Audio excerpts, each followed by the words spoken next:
আল্লাহর নবী রাসূল পাক সাল্লাল্লাহু আলাইহি ওয়াসাল্লাম ইসলাম প্রচার করতে গিয়ে, আল্লাহর দ্বীন কায়েম করতে গিয়ে কত মার খেয়েছেন, কত লাঞ্ছিত হয়েছেন। আল্লাহর প্রেমে, নবীর ভালোবাসায় ইসলামকে কায়েম করতে গিয়ে কত সাহাবী নিজের জীবনকে দিয়ে দিয়েছেন। তাদেরকে যারা অনুসরণ করতেন তারাও আজকে দুনিয়ার বুকে নাই।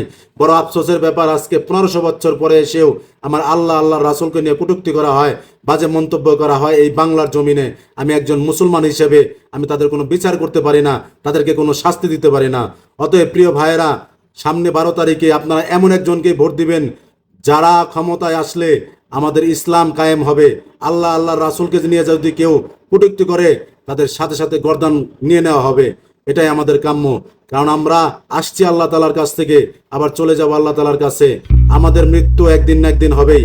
বাঁচলে সিংহের মতো বাঁচবেন, বিড়ালের মতো 100 বছর বেঁচে কখনোই লাভ নেই। কারণ আমরা মুসলমান, আমরা কাউকে দেখে ভয় পাই না। আমরা আল্লাহর জন্য আসছি, আল্লাহর জন্য কাজ করব, নবীর মহব্বতে কাজ করব, আবার আল্লাহর কাছে ফিরে যাব।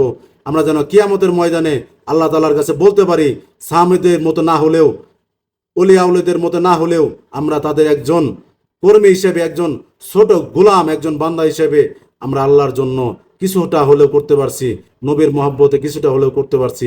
এটা আমাদের লক্ষ্য হওয়া উচিত। অতএব প্রিয় ভাইয়েরা, 12 তারিখ সারাদিন এমন একজনকে আপনার বিবেক যাকে ভালো বলে আপনি তাকেই দিবেন, যাকে দিলে আপনি শান্তিতে থাকতে পারবেন। আমাদের দাড়িওয়ালা টুপিওয়ালা ভাইয়েরা শান্তিতে থাকতে পারবে, তাদের নির্যাতন করা হবে না, মসজিদের মুয়াজ্জিন সহ কাউকে আর কষ্ট করতে হবে না।